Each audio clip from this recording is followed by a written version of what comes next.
वाढदिवसाच्या निमित्तानं अजितदादा असतील, रोहित असेल, सुनेत्रा वहिनी असतील, पार्थ आणि जय असेल, हे सगळे त्यांना भेटण्यासाठी आणि त्यांना नमस्कार करण्यासाठी, शुभेच्छा देण्यासाठी गेले होते. मला वाटत नाही त्याच्यामध्ये काही राजकीय कारण असू शकेल तसं. त्यामुळं कार्यकर्त्यांनी भावना व्यक्त केल्या त्या त्यांच्याबरोबर आहेत. कारण विखुरलेलं राहण्यापेक्षा एका मुठीने जर पक्ष राहिला तर त्याची ताकद चांगली राहील महाराष्ट्रामध्ये. जो जरी प्रत्यक्ष स्वतंत्रपणे इंडस्ट्री असेल, सामाजिक क्षेत्र असेल, आम्ही स्वतंत्रपणे काम करतो, पण शेवटी कुटुंब हे कुटुंब असतं. ती कुटुंबाची ताकद होती, ती परत एका ठिकाणी यावी असं सगळ्या महाराष्ट्राला वाटतं, तसं मलाही वाटतं. हे सगळे साहेबांना दिल्लीत भेटायला गेले, ते सगळे फोटो समोर आले, पुन्हा एकदा पवार कुटुंब एकत्र येईल असं वाटतं सगळ्याचं.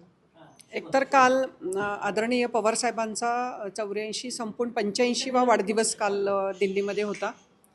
त्यामुळे हा एक कौटुंबिक प्रसंग आहे आणि कौटुंबिक हे आहे. त्यामुळे वाढदिवसाच्या निमित्तानं अजितदादा असतील, रोहित असेल, सुनेत्रा वहिनी असतील, पार्थ आणि जय असेल, हे सगळे त्यांना भेटण्यासाठी आणि त्यांना नमस्कार करण्यासाठी, शुभेच्छा देण्यासाठी गेले होते. मला वाटत नाही त्याच्यामध्ये काही राजकीय कारण असू शकेल तसं.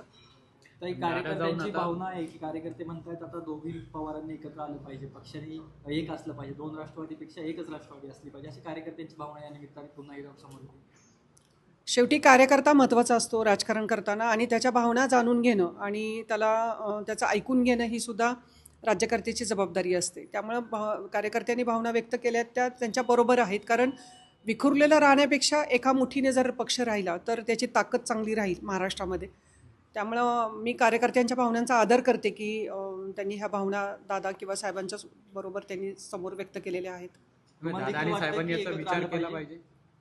शेवटी मी सुनंदा पवार आणि माझा आणि राजकारणाचा तसा काही संबंध नाही आहे.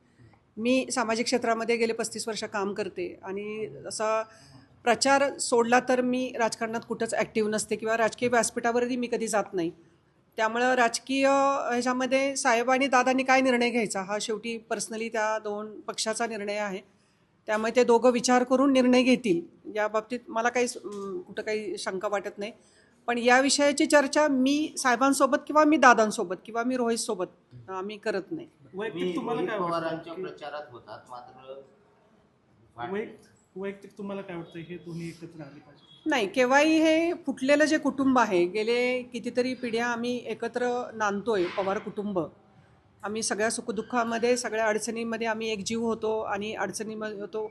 जो जरी प्रत्यक्ष स्वतंत्रपणे इंडस्ट्री असेल, सामाजिक क्षेत्र असेल, आम्ही स्वतंत्रपणे काम करतो, पण शेवटी कुटुंब हे कुटुंब असतं. ती कुटुंबाची ताकद होती, ती परत एका ठिकाणी यावी असं सगळ्या महाराष्ट्राला वाटतं, तसं मलाही वाटतं. आज एक बातमी आली की अदानींच्या घरी दोन मोठ्या नेत्यांची भेट झाली, म्हणजे स्वतः पवार साहेब असतील किंवा मग अजित पवार यांच्या पक्षातील मोठे नेते असतील, एकत्र येण्यासंदर्भात.